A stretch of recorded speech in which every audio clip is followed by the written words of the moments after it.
Famous फिल्मों के sound effect कैसे बनाए जाते हैं ये जानकर आपके होश उड़ जाएंगे और लास्ट वाला तो आपको हैरानी कर देगा। नंबर 4, फिल्मों में जो बारिश का सीन दिखाया जाता है उसे देखकर आप यही सोचते होंगे कि रियल बारिश की आवाज है, बट नहीं, ये किसी जानवर की जलते हुए मांस की आवाज रहती है।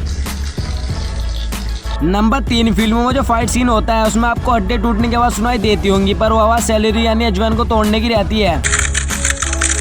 नंबर 2, ज़ोंबी मूवी में जब कोई ज़ोंबी किसी को काटता है तो उसकी आवाज को बनाने के लिए बस एक टमाटो को कुछ इस तरीके से खाना होता है। नंबर 1, स्टार वॉर्स में जो हमें लेजर ब्लेड्स की आवाज सुनाई देती है उन्हें कुछ इस तरीके से रिकॉर्ड किया जाता है।